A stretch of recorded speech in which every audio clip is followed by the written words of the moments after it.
Jésus lui répondit, les fils en sont donc exempts. Mais pour ne pas les scandaliser, va à la mer, jette la maçon et tire le premier poisson qui viendra. Ouvre-lui la bouche et tu trouveras un statère.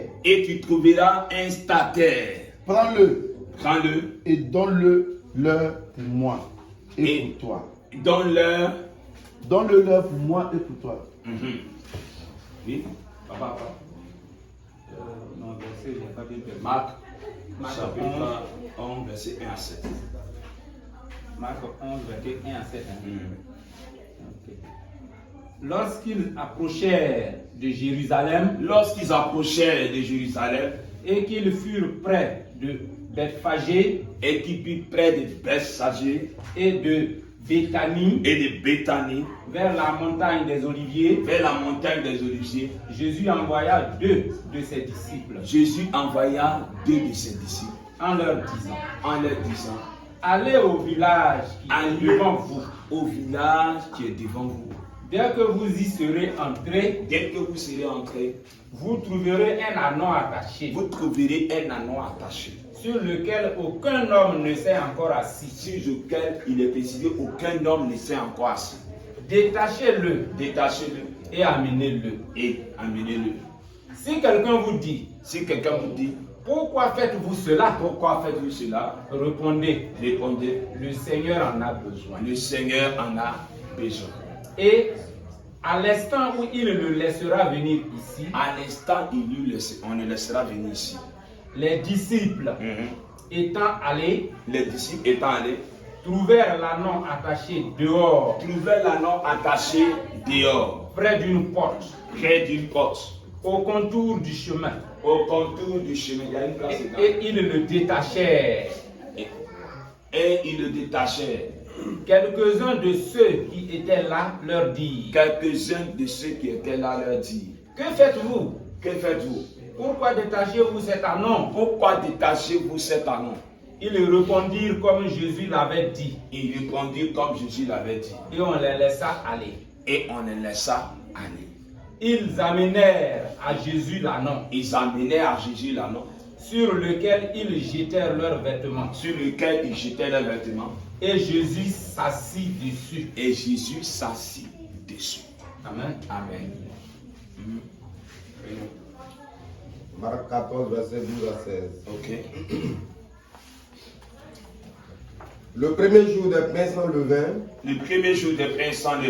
où l'on immolait la Pâque, les disciples de Jésus lui dirent, où veux-tu que nous allions te préparer la Pâque? Et il envoya deux de ses disciples,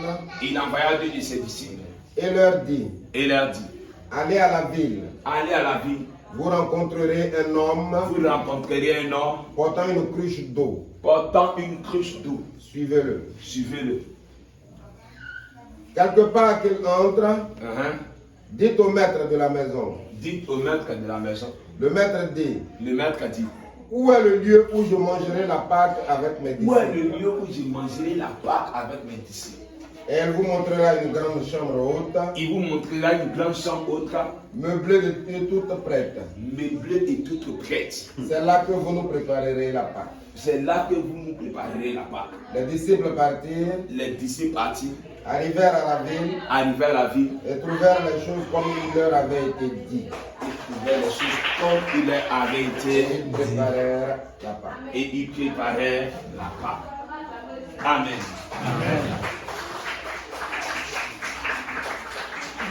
Le modèle le plus parfait qui peut être vécu en matière de prospérité, c'est le modèle qui nous a présenté notre Seigneur Jésus pour un enfant de Dieu.